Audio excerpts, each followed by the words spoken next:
What's up, buffooners? It is April 9th, 2026, which means we are exactly 2 weeks away from the NFL draft.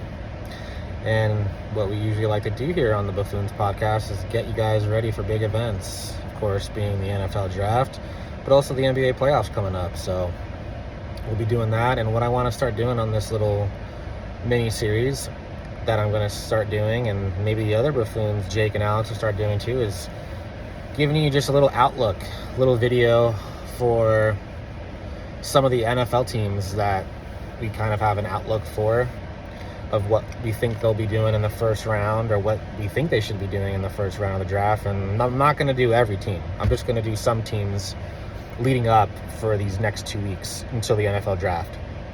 And make sure you tune in, because we're going to be live streaming for the NFL draft. Cannot wait to be doing this too. We're probably going to be going live an hour, maybe hour and a half before the NFL draft officially starts, and just be talking about what we think is going to be happening in the first round. So stay tuned for that NFL draft live stream.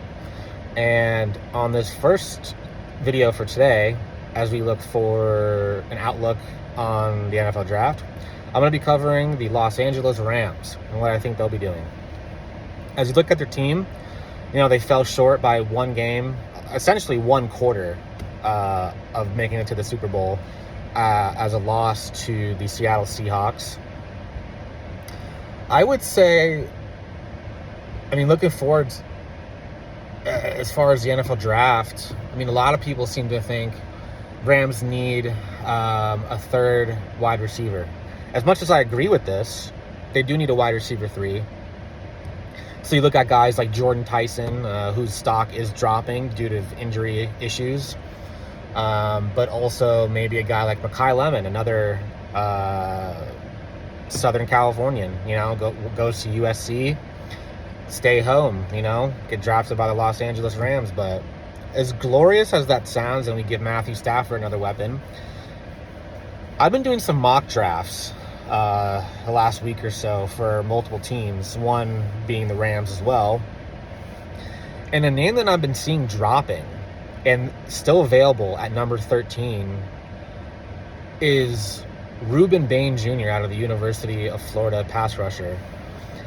I don't understand this, and it's primarily he's there because teams have lost, I don't want to say interest, but I think belief, because of his recent draft combine issues and his measurements. He has short arms and small hands from what these teams at the draft have been saying. And the thing that sticks out to me about this is he was regarded as like a top 5 to 7 pick before the combine. And this strikingly reminds me of another number 13 overall pick that the Rams had back in 2014. And if anybody remembers, that was good old Aaron Donald, who set on to become one of the greatest defensive players of all time, 3-time Defensive Player of the Year winner, the greatest defensive player I've ever seen with my eyes personally. Now, I'm not saying he is the greatest defensive player of all time. There's guys like Reggie White, Lawrence Taylor. I don't want to get into the debate of that. I'm just saying with my own eyes, he is the greatest defensive player I've ever seen.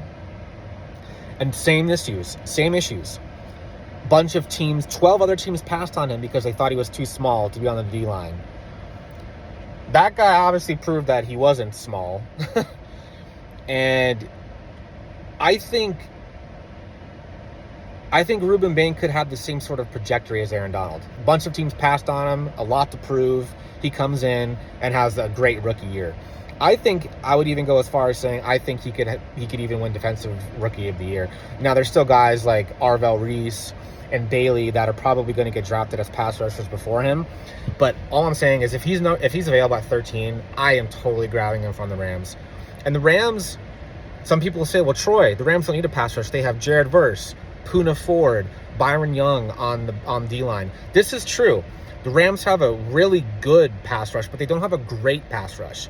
They're play disruptors and run disruptors, but they don't sack the quarterback. And I think that's what the Rams really need.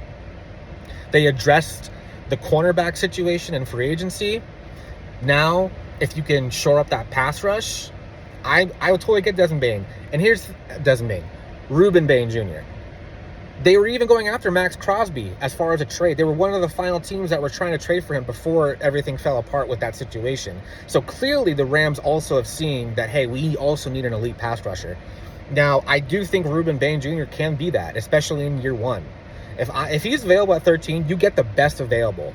Now, they're going to have some options. If he's available, if Mekhi Lemon's available, if maybe a guy like Kenyon Sadiq is available, like, the Rams are going to have some options. But like I said, man, if Ruben Bain Jr. is available, I am 100% grabbing him. I think his ceiling is as high as it can be. Let me know what you guys think about this decision. What should the Rams do at number 13?